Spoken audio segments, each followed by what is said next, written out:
All right, guys, welcome to the Dr. Medic channel. Hate bringing you stories like this, but try to put everything all together in one spot. You know, lots of different stories all around the internet. But it is August 28th, and just a few hours ago, there was a report of a helicopter crash down in Broward County, Florida, which they've got a unique system down there. We're going to talk just a little bit about what that system is and then take a little bit of a video of the crash. So stay tuned. We'll be right back.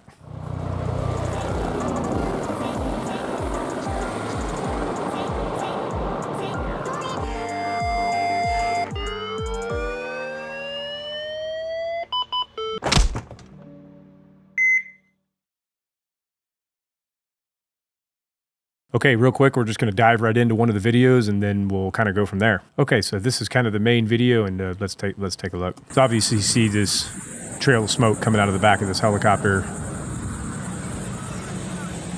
Tail rotor breaks off and it just, spirals out of control right back to the... Let's look a little bit about what this helicopter is and who Broward County Sheriff is. So this is their helicopter. They have several different ones. So if you go to their website here, they've got multiple different types of aircraft, and they're painted in different liveries there, but their tail numbers end in Bravo Charlie there. But their fire rescue one, which does some firefighting work, but also does kind of medical work with, I believe, probably just one paramedic. There's plenty of models like that around the country, especially if they're fire-based, where they might just have one paramedic on board. I don't know that to be true, but it just says here that they do employ paramedics, so I don't know whether or not there's also a nurse on board, but I don't think they do. If you know, for sure, comment below, but I think that they are a single paramedic. And this is the main aircraft. This is the one that went down. It's a beautiful EC-135. Now, this is an early model EC-135. I think that this thing was built in 1999. If we go back over here and look it up on the FAA's website here, says that this is a T1 model and was manufactured in 1999, that it's registered to Broward County, and looks like a Piper used to have the same tail number back in the day. But anyway, it is an early model, and so this is a T1, so that means it has a Turbomeca engines in it, and specifically it has the Arias 2B1s. I think those have like 580 horsepower. Not that that's necessarily a bad thing, but the Pratt & Whitney engines, which is the P1 models, have more horsepower.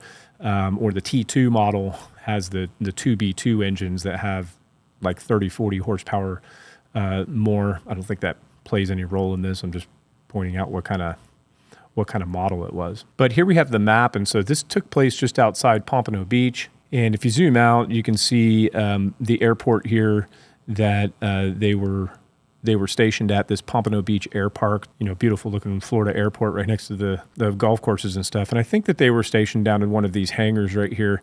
And they didn't get very far and ended up crashing right here between like 8th and 9th Street, right about maybe where you see this little mouse here. But we can, I have the video from ADSB as well as from Flight Radar. So let's take a look at the ADSB video. So here's the ADSB video. Again, you can see it's a 1999 model over here on the left, and they don't get very far, and you can tell that they obviously see that there's a problem once they get over this this interstate here, which looks like it's I-95 on the East Coast there. And so we'll just go ahead and play it, and we'll kind of see if we can pick up anything over here from the ground speed and the altitude. So this is at 5 times speed, obviously, but you can see them climbing. They're getting up to about 200, 300, 400 feet, flying up to about 90 knots is about as fast as they get. And then they notice a problem. They start slowing down, and they're immediately turning around and obviously trying to get back to the airport. This is a very heavily populated area, though, and so obviously they weren't able to get back. They're still at 250 feet right here, only going about 70 knots. You can see they're about to, or they've already crossed over I-95, or they're about to go over these railroad tracks here.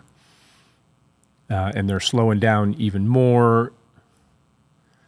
And then obviously that's where they lose their tail, and then come crashing down. This video here is just going to be another point of view. You can see it's posted by this guy, Mobile Mike, on Instagram at a construction site here, but you can see the smoke trailing out. It looks to me like it's coming out of the number 1 engine on the left.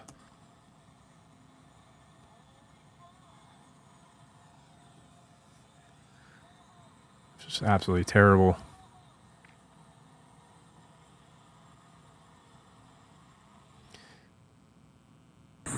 So we can go back to that main video, or that first video, and take a look one more time and see what we can pick at. I mean, from what I see right here, it looks like there's flames shooting out of that left engine. But the important thing is that you can see that they have controlled flight, like they're flying straight. This, as you've seen in one of my other videos recently about that University of Wisconsin EC-135, this aircraft can fly on one engine.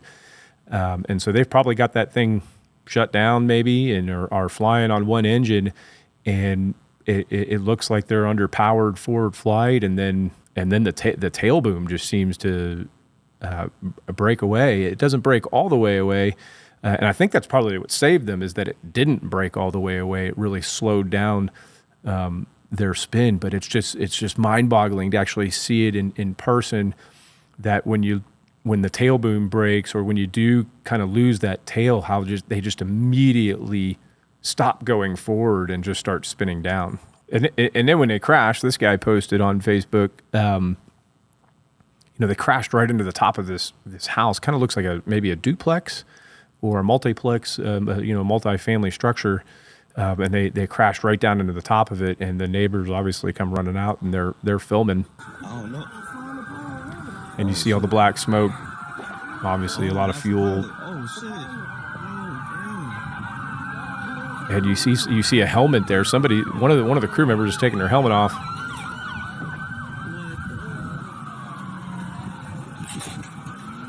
It's crazy. I don't know who that is with the ladder. I don't think that's a fire crew. I don't think they're there yet.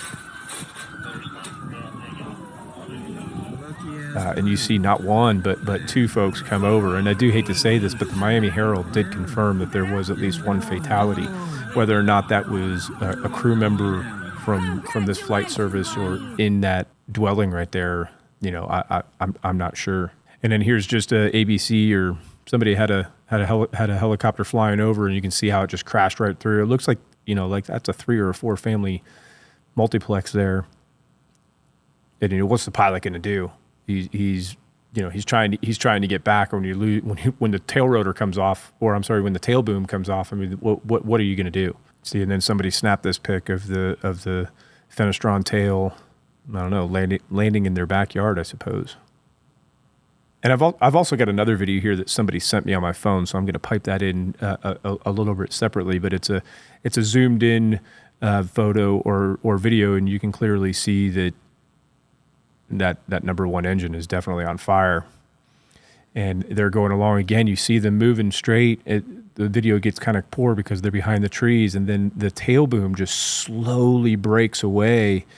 And I don't know I don't know what could cause that, other than since they're in forward flight, other than that fire damage maybe causing some type of issue. But I don't know.